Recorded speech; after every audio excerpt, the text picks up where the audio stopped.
అస్సలాముఅలైకుం వరహమతుల్లాహి వబరకాత్ ఔజుబిల్లాహి మినష్ షైతానిర్ రజీం బిస్మిల్లాహిర్ రహమానిర్ రహీం. శాపగ్రస్తుడైన సైతాన్ బారి నుంచి సృష్టికర్త అయిన అల్లాహ్ యొక్క రక్షణని, అల్లాహ్ యొక్క సహాయాన్ని, రక్షణ వేడుకుంటూ ఉన్నాను. ఆమీన్. అల్లాహ్ ప్రవక్త ముహమ్మద్ సల్లం గారి పైన శాంతి సుఖాలు కురిపించడం వల్ల ఆమీన్.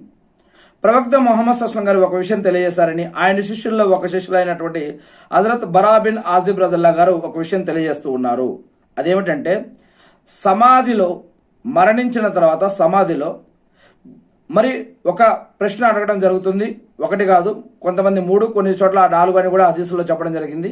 మన్ రబ్బుక, మన్ దీనుక, మన్ నబియుక, మీ సృష్టికర్త లేదా దేవుడు ఎవరు అని, మీ ధర్మం ఏమిటి అని, మీ గ్రంథం ఏమిటి అని, మరియు ఇవన్నీ కూడా ఎలా తెలుసని మరి ఇలా ప్రశ్నలు అడగడం జరుగుతుంది. వీటిల్లో ఒకదానికి మరి లా ఇలాహ ఇల్లల్లా ముహమ్మద్ రసూలుల్లా, మరియు అల్లా తప్ప ఆరాధనకి అర్హులు ఎవరూ లేరు, ఎవరూ కారు అని ప్రవక్త ముహమ్మద్ సల్లం గారు ఒక మానవుడు, ఆయన్ని అల్లా ఆ ప్రవక్తగా ఎన్నుకున్నాడు, ఆయన కూడా అల్లా యొక్క దాసుడు మరి అని ఈ విధంగా సమాధానాలు కొన్నిటికి చెప్పిన తర్వాత మరి ఖురాన్లో ఒక వాక్యం ఉంది, సూరా ఇబ్రహీంలోని 27వ వాక్యం. ఏమని?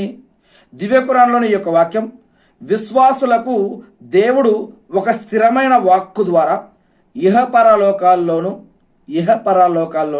వారికి నిలకడను ప్రసాదిస్తాడు అనే ఈ యొక్క వాక్యం ఉంది. అంటే ఈ యొక్క దైవశక్తి ద్వారా దేవుడు వారికి ఇహలోకంలోను, సమాధి జీవితంలోను, ప్రళయ దినం రోజు పరలోకంలో కూడా వారికి అన్ని రకాలుగా సహాయ సహకారాలు అందిస్తూ ఉంటాడని చెప్పడం జరుగుతూ ఉంది. అంతేకాకుండా సహీ బుఖారీలోని ఇబ్రాహీం సూరా అనే ఈ యొక్క వాక్యంలో, సహీ ముస్లింలోని స్వర్గ సుఖాలకు సంబంధించిన వాక్యంలో ఈ యొక్క వివరణ అనేది చెప్పబడుతూ ఉంది. అంతేకాకుండా ఇంకొక హదీస్ ఏమిటి అంటే, హజరత్ అనస్ రజల్లా గారు చెప్తూ ఉన్నారు. ఏమని? ప్రవక్త ముహమ్మద్ సల్లల్లాహు అలైహి వసల్లం గారు ఈ విధంగా తెలియజేశారు, అవిశ్వాసి ఏదైనా ఒక సత్కార్యం, మంచి కార్యం కనుక చేస్తే ఈ లోకంలోనే వారికి దాని యొక్క ప్రతిఫలం ఇచ్చేయడం జరుగుతుంది.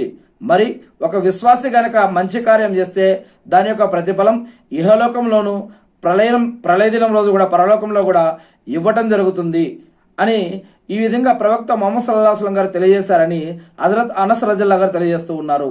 ఇంకొక విషయం, ఇంకొక హదీసులో ప్రవక్త ముహమ్మద్ సల్లల్లాహు అలైహి వసల్లం గారు చెప్తున్నారు, ఇది దువాలకు సంబంధించిన దాంట్లో కూడా మనం చాలాసార్లు వినే ఉంటాం. ఏమిటి? ఒక విశ్వాసి కనుక దువా చేస్తే, ప్రార్థన చేస్తే మరి వారి యొక్క ప్రార్థన వెంటనే నెరవేరవచ్చు, లేదా రేపు నెరవేరవచ్చు, తర్వాత నెరవేర్చవచ్చు, లేదా కొద్ది రోజుల తర్వాతైనా నెరవేర్చవచ్చు. ఎందుకంటే దేవుడు మనల్ని అనేక రకాల పరీక్షలకి గురి చేస్తాడు.